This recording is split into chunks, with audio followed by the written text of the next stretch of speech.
I'm John Pollock, along with Wei Ting, where we're going to take you through Raw from Monday night in the vacation capital of the world, Omaha, Nebraska. Have you been?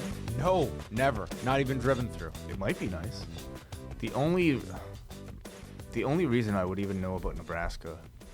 Becky Donaldson. Exactly. I'm not even joking. Their only claim to fame. Becky Donaldson from Full House is the only reason. I can't believe you said that. Well, there's nothing else. I know they have a football team of some sort. Most do in the States. Yeah. I know they probably love their football there, but I don't know anything else about Omaha. Oh, you know the band 311? Yes. They're from Omaha. Okay. Yeah, so Becky Donaldson and 311. Wow, is that so? Yeah. I'm thinking of that group 303. Remember them? They were out of Cleveland. No. What's that? Area codes. What a thing. Yeah. Yeah, that was it. Uh-huh. Well, this edition of Raw, was it fitting for Omaha's reputation? What is it, like a flat show? I imagine Omaha to be very flat. And, I don't know, boring, I guess.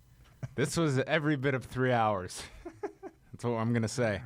They're trying, 3 hours folks. and 11 minutes. Did you know this is the new era? That thing was only said about 28 times on this show. So we have the Attitude Era. I guess with the new generation was sort of like the first time they decided to brand. Oh, okay, we got the Rock and Wrestling. Sure. Era. Okay. Which was hardly said by the actual performers. But the new generation was something that they actually branded. That was something they tried. Attitude. And then what was it? Like, didn't they at the Ruthless Aggression. Yeah. They tried that. They had some awful ones. Yeah. And they haven't really branded too much of their era. You know, when you just pull it out of a box, the Attitude Era sounds so stupid. It does. Let's coin we're the Attitude Era. In hindsight, it kind of makes sense, though. You know, I mean, I didn't think it was such a bad That was slogan. a term as well. It was used much more in hindsight than it was at the time. Yeah, sure. It's not like people were, let's go. The Attitude Era continues this Sunday. Do you predict that 20 years from now, we'll look back at this time and say, oh, you remember the new era? The new era WWE? I don't know. Remember those times when they broke a plant? Yeah, I miss the new era. Well, this Raw. I feel like a hat company should be making a phone call to the WWE. They should be, to be honest. That's what I've thought of every time. Is I think of a fullback. Yeah, fullback. Well, the new era fullback hats. That's what I think of. Oh, okay. What are you thinking of? Well, I've never heard. I don't know. Never mind. That's what they would call them. Sure. Look it up. I'm sure you're right. Well, out came, the icon of the new era, Chris Jericho, came out for the highlight reel, and they recapped Mitch the Plant from last week and his untimely demise. I thought that this was something that was a total joke last Monday, and this angle really should not have been. And it was evident on SmackDown when Chris Jericho came out and really emphasized the fact that he broke this object over Ambrose's head. He missed SmackDown to sell the angle. He said on SmackDown, this is not funny. This is not some joke. And that's how the announcers treated this last Monday. It was totally played for comedy, even though, yes, it was completely stupid that it was this plant, but it ended in a serious injury. Yeah. And I think the announcers totally blew it last Monday. When you think of one of the most famous tag team breakups, what do you think of? The Rockers. In a completely stupid setting of a barbershop. And had Bobby Heenan just resorted to haircut jokes when he got thrown through the glass, that would have been a totally stupid angle. But it's not remembered as a stupid one. But last week, I thought the announcers totally blew that angle, and you didn't have any kind of seriousness attached to it. You're right. In their defense, though, it was a potted plan. You know, how serious could you really have taken it? I mean, I feel like the internet themselves It was broken over his head. I know. But it was That was when the comedy should have ended. It was a potted plant named Mitch. I know what you're saying. They could have done something to maybe try to sell it more seriously, but I feel then don't do such a big angle because it's a waste of an angle then. Well, I mean, you see how they were kind of highlighting it and recapping it here. They were kind of recapping how the internet responded to it by making all these funny memes. So the internet themselves were kind of treating it like a funny joke. So he's out, and the announcers, though, I thought here did give it a much more serious tone here. And Jericho goes over all the injuries that Ambrose has sustained, including a bulging disc from the plant injury, and he shows the remnants of Mitch on this stool. Rotted and like all dried up. Yes. Yeah. And said that Dean underestimated the, quote, veritable tsunami that is Chris Jericho. Okay. T-shirt coming soon. And says that he left Ambrose much like Mitch, a shattered mess of dust, dirt, and bones, meaning that Mitch was a human. Dust, dirt, and bones. Huh? The bones of Mitch. And then called the people Slovian barbarians. He was really running the gamut here of terms. And then we went through the tweets that Way mentioned of all the people making in memory of comments towards Mitch last week. And this led to a chant of Mitch. Yeah, I know. I thought them showing off all the social media stuff was a good, subtle way of them kind of showing off their social media presence without being off-putting like they would just, normally be.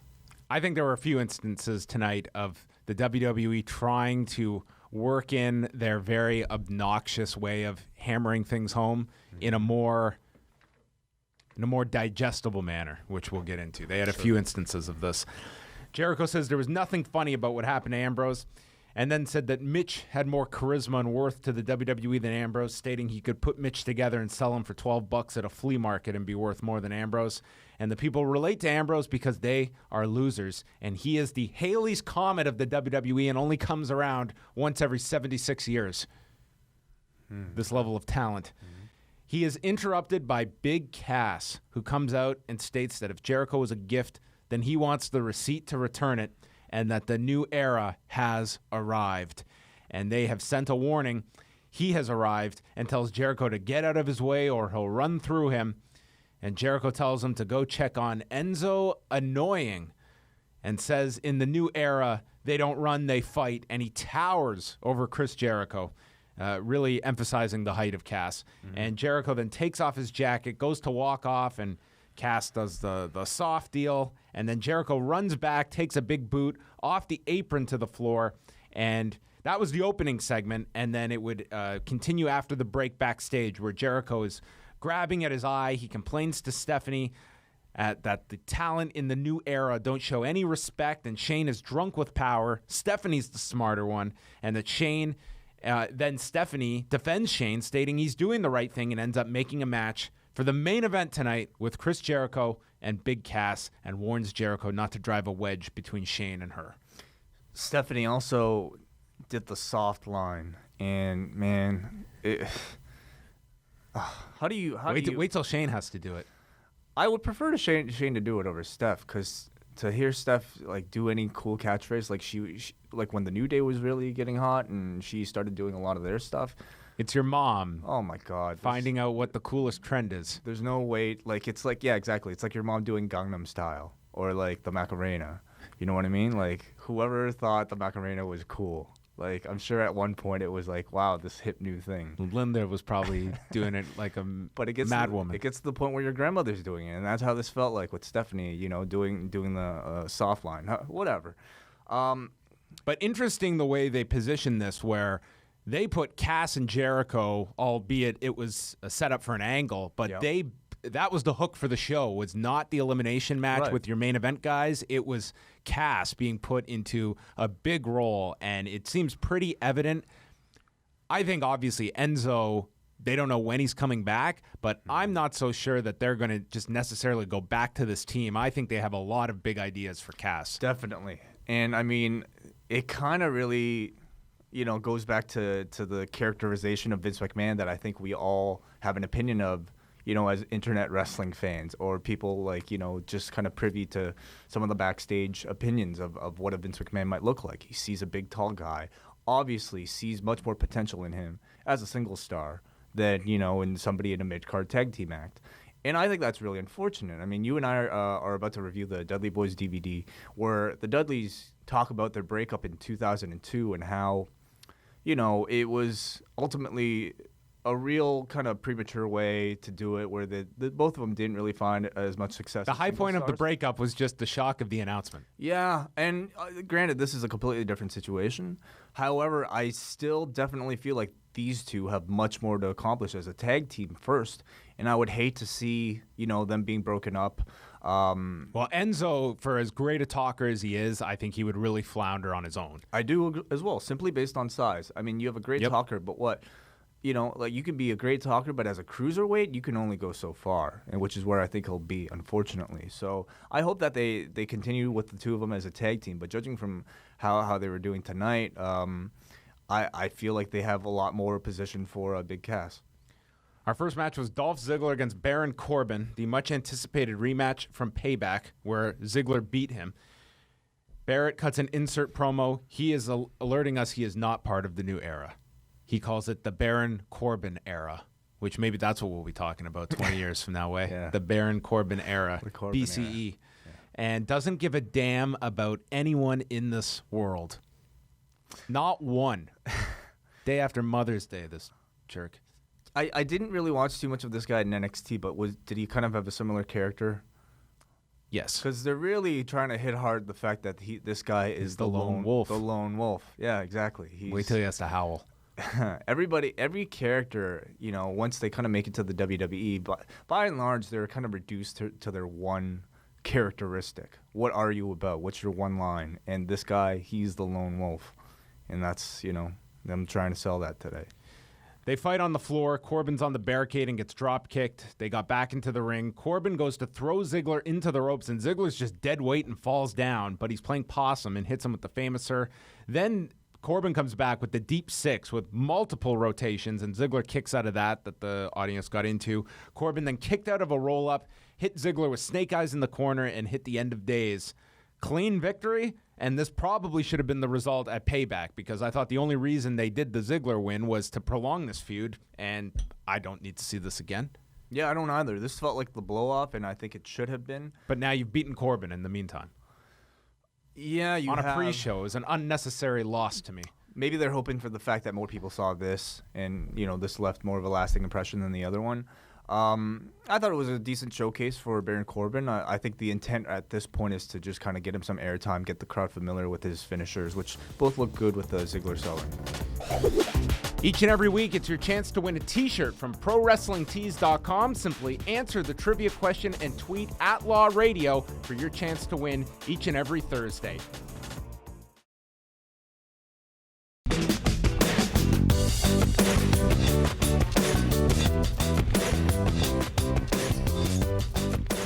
Got a graphic, the WWE Network, a 90% satisfaction rate, which they note is better than HBO and Hulu.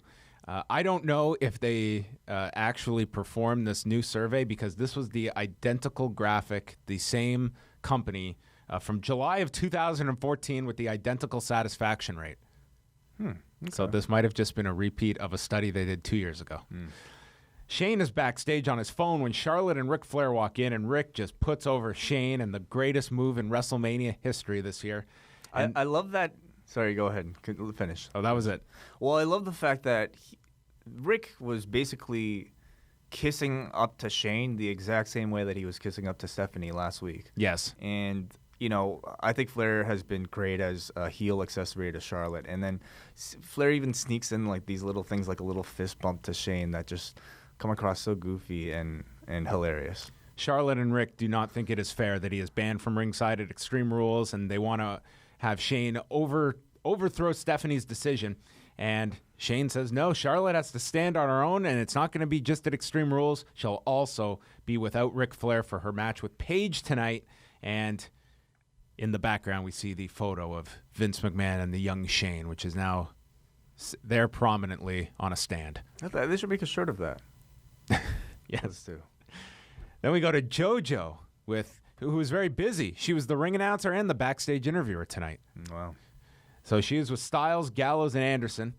And tonight, it's the family against the club, which that is not just an off-the-top term. That is now the name of these three, the club. The club. Which was, again, hit over the head of how many times. Until I see it on a T-shirt or like as a graphic on the actual show, I don't know if it'll be official, but they did refer to themselves as that multiple times tonight. Maybe they'll have the club with a big blank area in between the and club. The blank club? Yes. Or they'll just have like a target. So they might as well. I mean, the entire look, I mean, they're basically telling you this is the Bullet Club without actually saying it. I think it's so lame that they're going with that name. The club is pretty lame. I mean, the something club. I feel like you could sell a bit more. The club is the tool you use to lock up your car. I thought of that, and yeah, these three going out for a night on the town. The club does not suit the to nightclub. me, Karl Anderson and Luke Gallows' nightlife. We're gonna make you wait in line. Styles says he had the chance to obliterate Roman last week with a chair, but he took the high road, and in turn, Reigns put him through an announce desk. He will not hesitate to take him out the next time it presents itself, and says tonight the club is officially back together again. This is an awful name. A night I of the hate it. Roxbury. That's what these guys are. We have a big match coming up on SmackDown Thursday night. It is going to be Gorgeous Truth against Goldango, which they actually announced last week on SmackDown. So this is going to get more promotion than 95% of SmackDown matches. A whole week to build up this big tag showdown. Fandango took on R-Truth to set up this big SmackDown affair. R-Truth also has new blonde tips on his hair, updating his look. Fandango drop kicks and dances. Goldust and Breeze get on the apron. Truth knocks into the rope, sending his teammate Tyler Breeze off the ropes, and then hits the what's up to pin Fandango in 2:13. And JBL says it'll be like the Funks and Briscoes this week on SmackDown. Nah, right. Can't wait. I mean, it's just comedy, but I do love the name Goldango. Almost enough for me to want to see them continue doing this. Goldango. Well, they're preying on people like you. Keep this alive.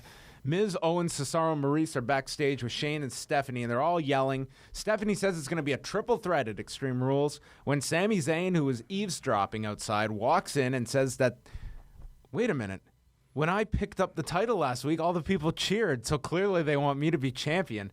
And Owens shoots this down, saying he destroyed him at Payback, trying to keep the value of wins and losses above water here. And Sami says he just wants a match to prove that he belongs in this match with The Miz tonight, and they agree to make it, and if Zayn wins, they will make it a four-way. And then Stephanie excuses everyone from class, and then Shane and Stephanie agree that they both handled that really well. Shane smiles at Stephanie, and then Stephanie walks off, and Shane just stares at her walking off. This is our summer romance. There definitely was some weird sexual tension that they were trying to hint at between Stephanie and Shane. Probably unintentional, but I'm sure like you got that impression watching it. So did Everyone I. is. And it was really weird and kind of creepy. Because they're booking this like these two that hate each other, but they're now getting along. And Yeah. it's like, it's just so weird. So weird. It totally is like that, like your summer comedy where it's like the two, it's like the summer fling, and they're going to get together in the end. It is totally a romantic comedy. That's it. But I don't think I've ever seen an incest romantic comedy before. This would be a first for wrestling, I think. No, it's not. No, it's not. Burchill, Paul Burchill, wasn't. They were going to go in incest? that direction with them. They also pitched the idea of Ken and Ryan Shamrock at the time. Oh, right. So, Okay. I mean, incest has always they're been. not going to do that right here. It's just a bit of unintentional, weirdness that I think everybody's reading into. Catch all of our podcasts daily up at FightNetwork.com. You can also subscribe to Live Audio Wrestling on iTunes and listen through the free Stitcher app.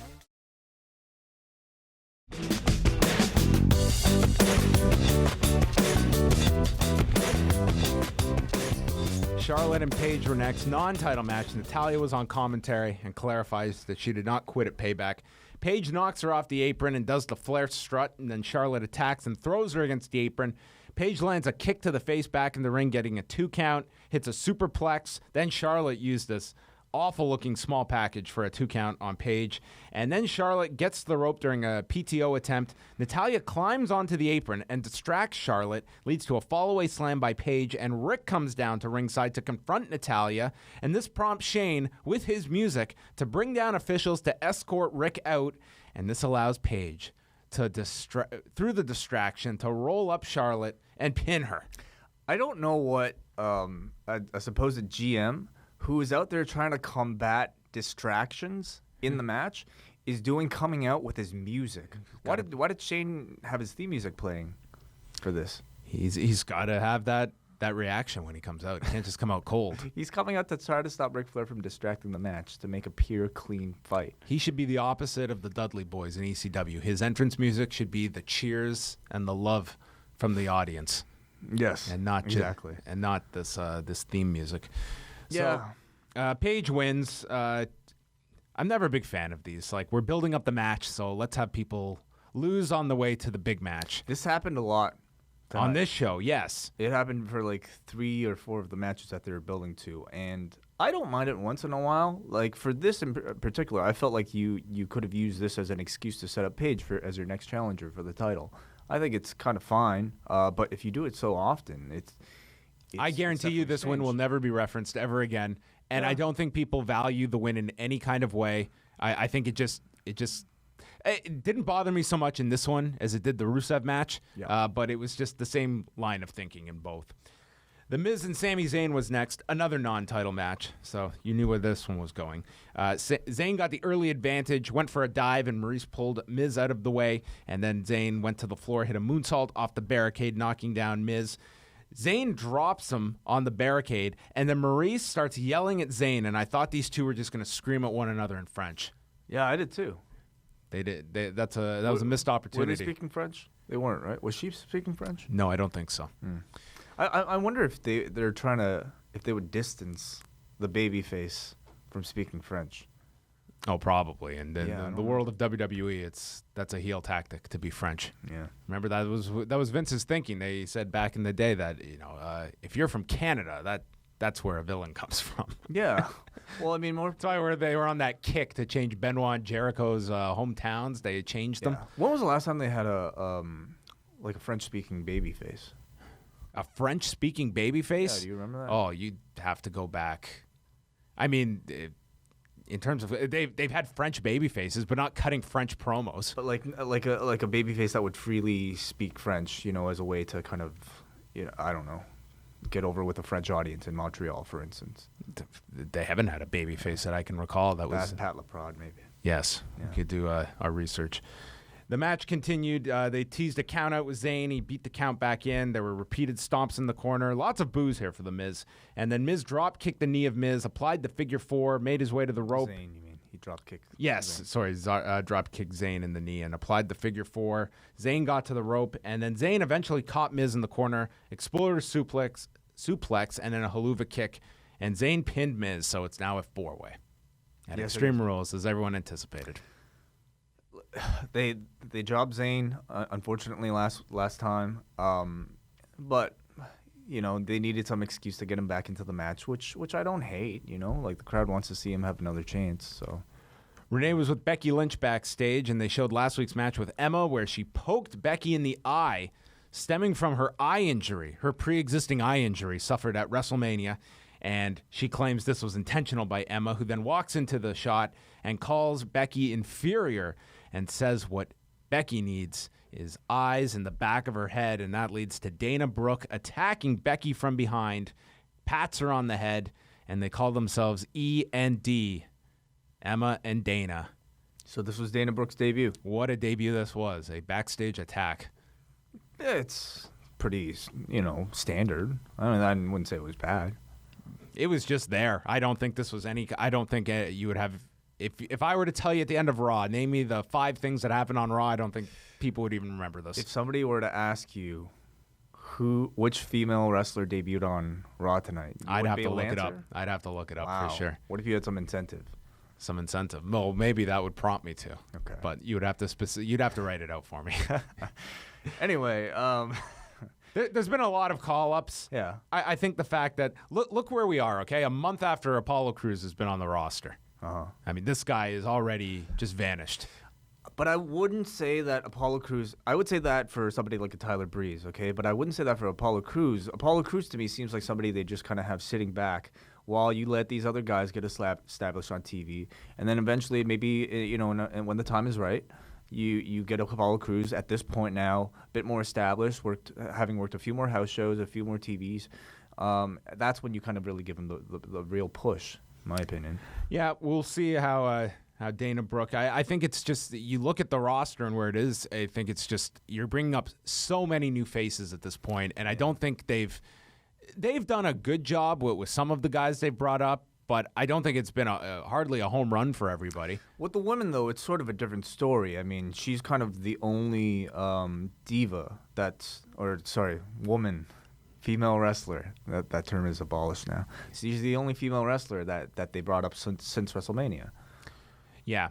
Well, we'll see. I mean, look at this show and the amount of, I mean, Becky and Emma were having this feud, and then they were off television for how long? It seems like as much as they've added more emphasis, it still feels like there's still the one title program, and those are the women that get focused. So we'll see if they make time here, because they have done this angle, and we'll see what they follow up with. They showed Darren Young's video with Bob Backlund. This was the same video they aired last week on SmackDown. I enjoyed this. I mean, I think it's such an odd pairing that these two might actually have some good chemistry together as that kind of odd couple dynamic. And I think Bob Backlund, playing that same crazy Uncle Bob Backlund is very entertaining on TV. This seems to be some type of Donald Trump, parody. So I don't know where they're going to go with it. And I don't know how it'll really play off with Darren Young as a wrestler. But, I mean, I'll give it a chance. You can check out the Law's YouTube channel at youtube.com/liveaudiowrestling. Subscribe for all of your free videos, including Ask Away, interviews, and much more.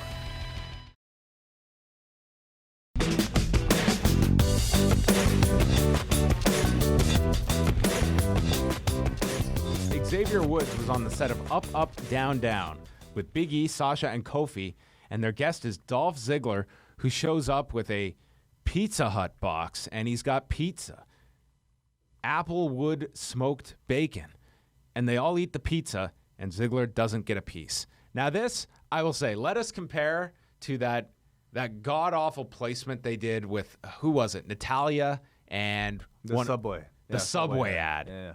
I thought this was at least an attempt to make this very forced promotional piece a little more natural by at least promoting this video series and putting some guys in there that can actually have some fun with it. I thought that they tried here. If you're saying it was better than the Natalia Subway ad, then yes, I totally agree with you. It was 100 times better. Doesn't make it good, though, To me, it almost felt like they sold out Up, Up, Down, Down. A wonderfully organic, real YouTube show that, from all accounts was just created by Austin Creed. Austin Creed and whoever his friends are backstage. And it became a big hit on their own without any promotion from the WWE. Now that I guess somebody decides that, hey, we can make money off of this, let's turn it into a Pizza Hut ad. Oh, come on, hippie. Come on. Like, this is just, I don't know, man. I'm glad the guy got some promotion. Sure, why not? But it seemed like them taking something that was wonderfully organic and turning into a big commercial. All right, what was bigger, okay? The amount of pizza Dolph Ziggler got to eat, or the amount of screen time Sasha Banks got tonight as compared to every Raw since WrestleMania? Again, I see Sasha, not somebody that they've forgotten about, but as somebody just kind of sitting behind right now while the other, maybe it is a problem where they don't have enough room for the women right now. Well, there you have it.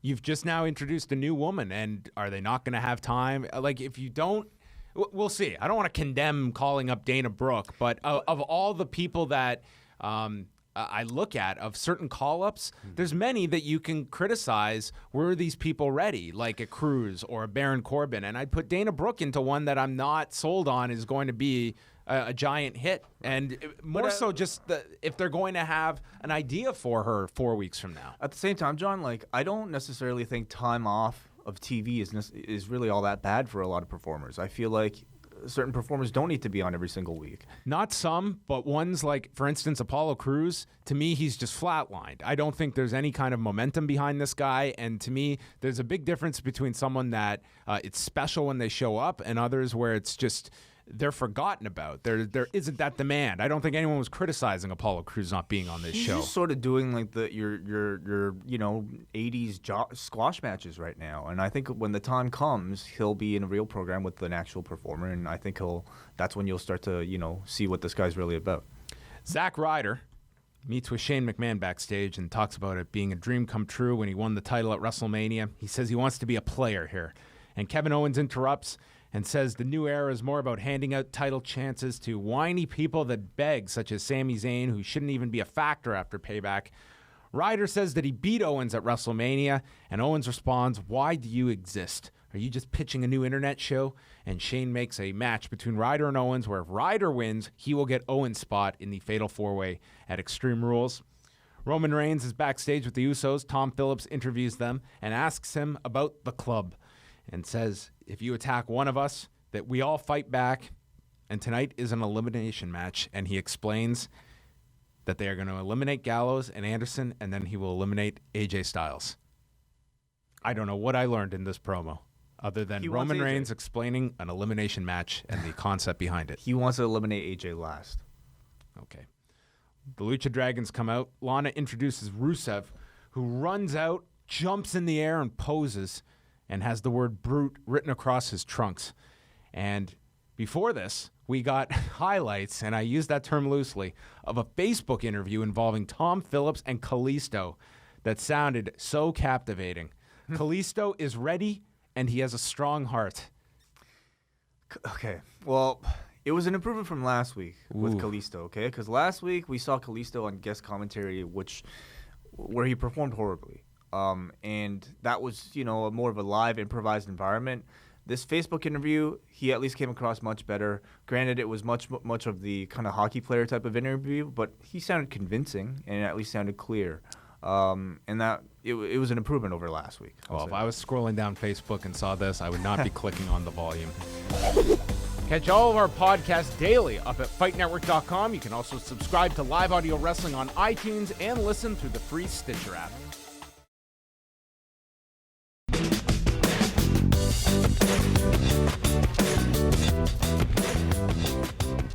Rusev and Sin Cara had their match. It was all Rusev, and then Sin Cara fought back, hit a tornado DDT, mounted some offense. Rusev hit a super kick, and then Lana got on the apron. This distracted the referee and allowed Kalisto to hit Rusev with an enziguri off the apron, and Sin Cara rolled up Rusev in 346. This one was just dumb. Yeah, like you said, the Paige one I could kind of buy because she could be potentially a title contender. The Sin Cara one, I don't get at all. I don't know what benefit there is to this. It's just like I don't think people have nearly the surprise pop of just some loss out of nowhere. And Rusev is a guy that I think this guy is in a rebuilding phase at this point. This is the last thing he needs.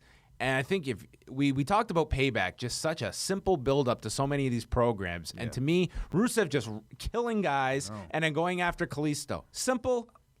I hate to make a comparison to MMA, but, I mean, say Conor, we all thought Conor might have – it was rumored that he was going to fight George St. Pierre if he had beaten Nate Diaz. He lost to Nate Diaz.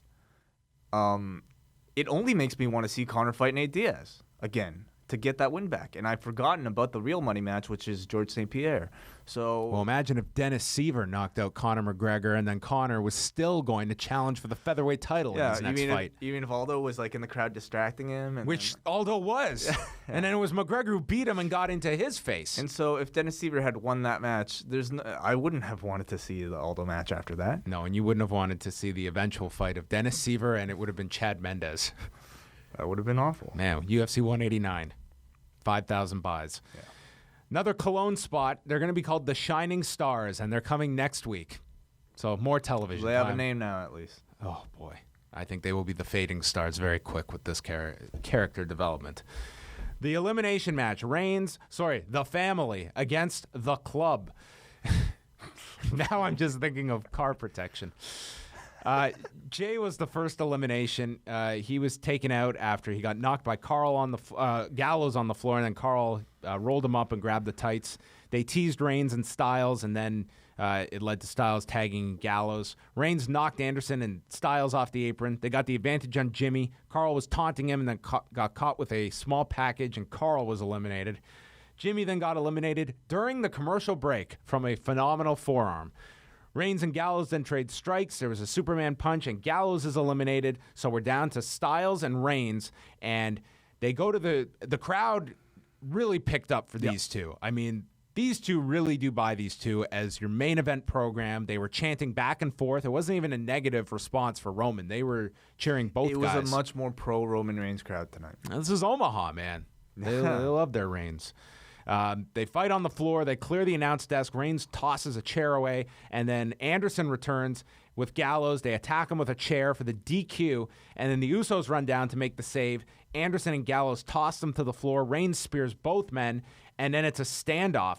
Styles teases a Styles clash onto the chair, but Reigns back body drops him, and then Styles just stands on the apron. Reigns kicks the chair towards Styles to use it, and Styles kicks it back at Reigns, and then he springboards across the ring and then just ducks under to the floor and leaves. So this was just a backdrop to build up this main event for Extreme Rules, and I think this is a program that is really connecting well, and their second pay-per-view, it by no means feels stale in any way, and I don't even know if they might prolong it beyond the next pay-per-view. I think they will. I definitely think they have enough legs to let this go till the next one, which is what? The TLC? Money in the Bank. Money in the Bank. Okay, well, I think... Which is a good pay-per-view because you don't have... I mean, it's kind of like a lame duck championship match, really, because and no contender is really built up, and so many of the key guys will be in the ladder match.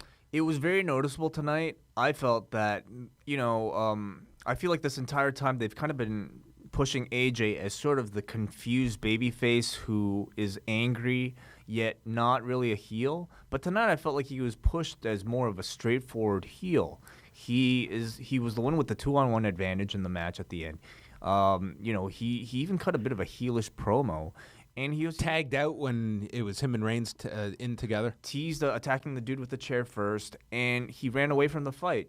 So I really liked what they did last week, where they managed to build both guys in sort of a way that via misunderstanding, so that both kept their kind of babyface personas, but hating each other even more at the same time, kind of like Captain America and Iron Man.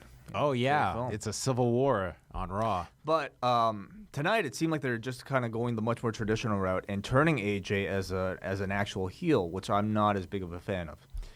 Zack Ryder and Kevin Owens was next. Crowd just never got into this. Maybe it was following the elimination match, but Owens missed with a cannonball. Ryder went for the broski boot, and Owens bailed to the floor. Ryder hit a top rope elbow drop, and then Owens recovered, hoisted him in the air for the power bomb. 4 minutes. And Owens won. The crowd was noticeably much quieter from this point on. It felt like the family and the club were definitely the peaks of the show.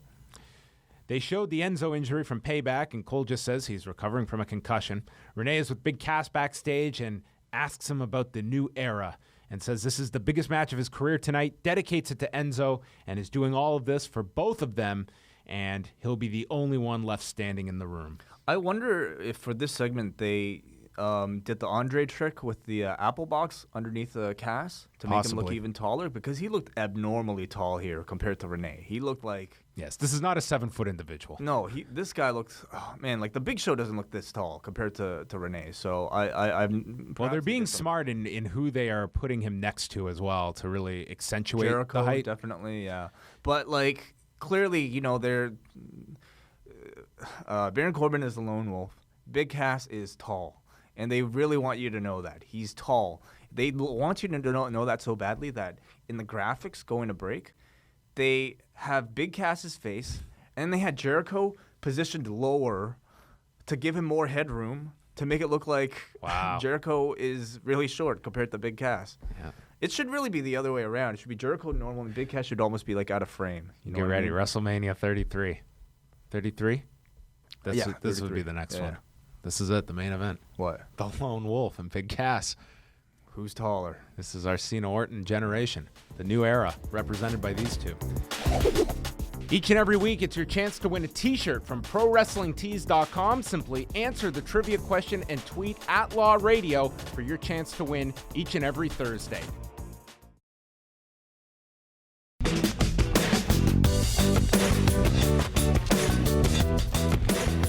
Freddie Prinze Jr. did a Facebook video promoting a show that I don't even know if we'll see in Canada, and I'm not complaining. The New Day comes out. The Vaudevillains did an insert promo and called The New Day poisonous, and will turn back the page to a better day when champions were respected. And then the New Day go over the pronunciations of the Vaudevillains, asking if it's the Vaudevillains or the Vaudevillians. And we'll use the extreme power of the extreme booty as Xavier sings A Whole New World. Big E says that the bygone era that the Vaudevillains talk about was not very kind to them. And then states, for smartphone users, it's very difficult for them.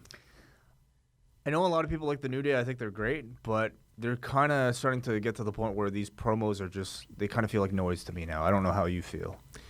I still think that they are...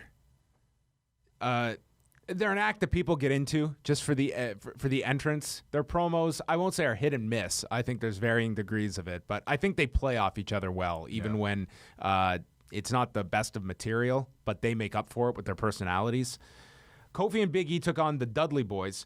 Bubba yelled that Bootios get you and then yelled cross-faced, and I thought he yelled prostate, and I had to rewind. Oh, my. I was like, wow. Yikes. So anyway, he said cross-faced. Yeah. Big E splashed Bubba for a 2 count. Big E then came back with a belly-to-belly. Woods is playing the trombone as the Vaudevillains show up and attack Woods, and Devon murders Kofi with a lariat and pins him in 5-10, and then afterwards the Vaudevillains hit Kofi with the whirling dervish. Yeah. Again, it's a show where all the champions lose. That was it. That was tonight's theme. Champions losing, and the Dudleys don't even have a program, so it was just a loss for the sake of a loss. They also announced joining Goldango and the Gorgeous Truth on SmackDown will get Reigns against Gallows and Miz and Owens against Cesaro and Zayn. I will guarantee you on that show, Gallows will not be defeating Reigns. That will be a champion that wins his non-title match this week. Probably. And then our main event, Jericho comes out for his entrance. He's got his jacket on with the lights out and then gets attacked. The jacket is put on the attacker who poses, comes into the ring, and then the lights come up and it is Dean Ambrose. I thought the way they positioned this, where his head was down and then flicked up as the lights came on, I thought that was really well done. I mean, you knew who it was, but they still did it really well, and the crowd reacted to it. Yeah, I thought it was a really good idea how they managed to basically have all this happen in the dark with the reveal coming up when the lights came up. It was really He could have tripped. Would have ruined this because you would have seen him with the jacket falling down. Yeah. So Ambrose is wearing the jacket. Jericho's yelling that it cost $15,000 for that jacket. Ambrose starts ripping it up, pulls the wires out of the inside of the jacket. Jericho charges at the ring, and Ambrose attacks him. Jericho fights him off, takes his jacket back, and then goes to leave and runs into Big Cass, who blocks him on the floor. Jericho tells him to get out of the way, slaps Cass, and then Cass attacks Jericho, sends him back into the ring for a dirty deeds, and then Ambrose pulls out scissors. Ouch. Uh-oh. What does that mean? This might have been Sid Arn Anderson tribute. Arn was clearly the producer of this segment, and cuts up the jacket and destroys the jacket. Well, we never see this jacket ever again now. He'll get a new one. Get a new one. Yeah. So Shane and Stephanie are then watching this backstage, and Stephanie says, well, you could say it's an eye for an eye. And Shane says, or you could say a jacket for a potted plant. Oh, I'm sorry, Steph. That was such a bad joke. I'm really nervous. I really like you. And this was so weird. So weird. This was like two high school kids that are so nervous around one another. They agree that they coexisted tonight, and Stephanie jokes that maybe we could be on an episode of Ride Along together, and Shane has to go take a phone call as Stephanie pulls the photo of Vince and Shane and stares at it and looks off. And we go back to the arena, and Jericho is still freaking out over his jacket and yelling at Dean Ambrose as we close out the show.